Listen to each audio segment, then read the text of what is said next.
Assalamualaikum warahmatullahi wabarakatuh. Selamat pagi, selamat siang, selamat malam, dan salam history. Selamat datang bagi yang baru bergabung, dan jangan lupa untuk like dan subscribe untuk membantu berkembangnya channel ini.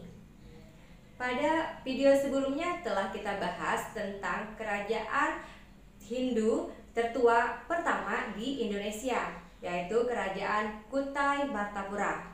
Nah, sekarang pada video kali ini akan kita bahas tentang Kerajaan Hindu tertua kedua di Indonesia, yaitu Kerajaan Tarumanegara. Mana letak kerajaan tersebut dan siapa raja-rajanya akan kita bahas berikut ini. Tonton terus video ini sampai habis untuk bisa memahami materi tersebut. Baiklah, langsung saja. Kerajaan Tarumanegara adalah kerajaan yang terletak di daerah Bogor, Jawa Barat, dan sekaligus kerajaan Hindu pertama di Pulau Jawa. Hal ini dapat diketahui dari Prasasti Tugu yang menyebutkan adanya kerajaan Tarumanegara dengan rajanya yang bernama Purnawarman. Selain itu, adanya berita Tiongkok yang menyebutkan tentang kedatangan Pahien tahun 414 Masehi di Jawa Barat. Hal ini menandakan bahwa pada masa itu di Tarumanegara telah ada masyarakat Indonesia yang bercorak Hindu. Kerajaan Tarumanegara ini diperkirakan ada sejak abad ke-5 Masehi, yaitu sejaman dengan Kerajaan Kutai. Wilayah kekuasaannya menurut Prasasti Tugu meliputi hampir seluruh wilayah dari Jawa Barat yang membentang dari Banten, Jakarta, Bogor, hingga Cirebon. Lalu, apa saja yang merupakan sumber sejarah dari Kerajaan Tarumanegara? Ada 3 yang menjadi sumber sejarah Tarumanegara, yaitu 7 buah prasasti, berita Tiongkok, dan arca-arca. Pertama akan kita bahas dulu tentang prasasti. Prasasti peninggalan Kerajaan Tarumanegara yang berhasil ditemukan cukup banyak. Secara umum, prasasti ini ditulis menggunakan huruf Palawa dan bahasa Sanskerta. Isinya berbentuk syair, namun tidak menunjukkan angka tahun. Beberapa prasasti yang berkaitan dengan Kerajaan Tarumanegara diantaranya sebagai berikut. Pertama, prasasti Ciarutan, ditemukan di Campeah, Bogor, tepatnya di tepi sungai Ciarutan. Pada permukaannya ditemukan sepasang tapak kaki sang raja yang menunjukkan bahwa raja menguasai daerah di sekitarnya. Selain itu, terukir 4 baris kalimat dengan huruf Palawa. Berikutnya prasasti Tugu, ditemukan di Desa Tugu, Cilincing, Jakarta. Berisi tentang penggalian sebuah saluran air Gomati sepanjang 6.112 tumbak atau kurang lebih 11 km. Ada juga yang menyebutkan kurang lebih sekitar 12 km. Penggalian ini dilakukan pada masa Purnawarman. Proyek ini dilakukan selama 21 hari dan setelah selesai diadakan selamatan dengan memberikan 1.000 ekor sapi kepada para brahmana. Yang ketiga, prasasti Kebun Kopi, ditemukan di Kampung Muara Hilir, Kecamatan Cibunggolang, Bogor. Pada prasasti ini ditemukan tapak kaki gajah kerajaan. Keempat, prasasti Jambu, ditemukan di Bogor sebelah barat. Pada prasasti ini ditemukan tulisan yang berbunyi, "Gagah mengagumkan dan jujur terhadap tugasnya adalah pemimpin manusia yang tidak ada taranya, yang termasyhur Sri Purnawarman yang memerintah di Tarumanegara, dan baju jirahnya yang tidak dapat ditembus senjata musuh."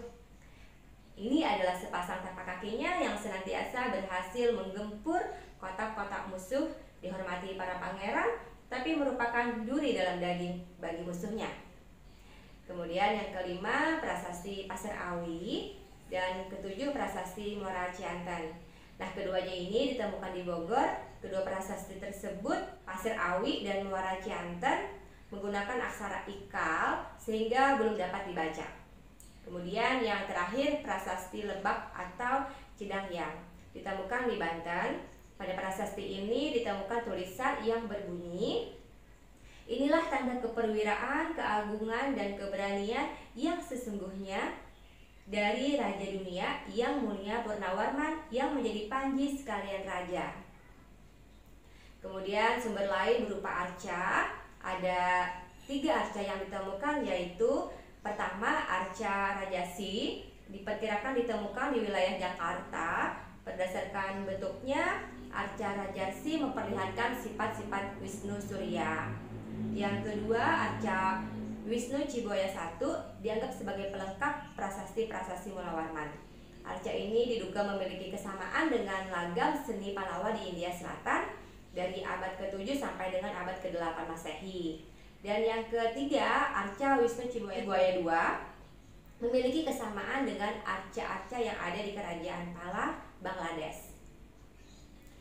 Sumber sejarah berikutnya yang ketiga adalah berita Tiongkok, yaitu dari catatan seorang musafir Tiongkok yang bernama Pahien yang berasal dari hasil perjalanannya ke Indonesia.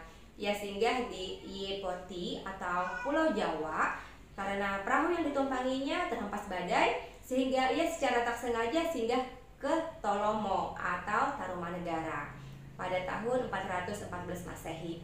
Ia mengisahkan bahwa di sini penduduknya kebanyakan beragama Hindu, disusul kemudian Buddha, agama lokal. Lalu bagaimana dengan kehidupan politik? Raja Purnawarman merupakan raja yang paling terkenal dari kerajaan Tarumanegara. Pada masa pemerintahannya, rakyat dapat hidup makmur. Raja Purnawarman dikenal bijaksana dan murah hati. Hal ini terbukti dengan penggalian sungai Gomati untuk meningkatkan hasil pertanian dan menghindari wilayahnya dari banjir. Selain itu, pemberian sedekah berupa 1000 ekor sapi kepada para Brahmana mendukung fakta bahwa ia murah hati. Raja-raja setelah masa pemerintahan Purnawarman tidak dapat diketahui karena sumber-sumber sejarahnya belum dapat ditemukan. Berikutnya, kehidupan ekonomi. Dari Prasasti Tugu menjelaskan tentang penggalian saluran air Gomati dan Candrabaga serta selamatan Purnawarman yang memberikan 1000 ekor sapi kepada para Brahmana.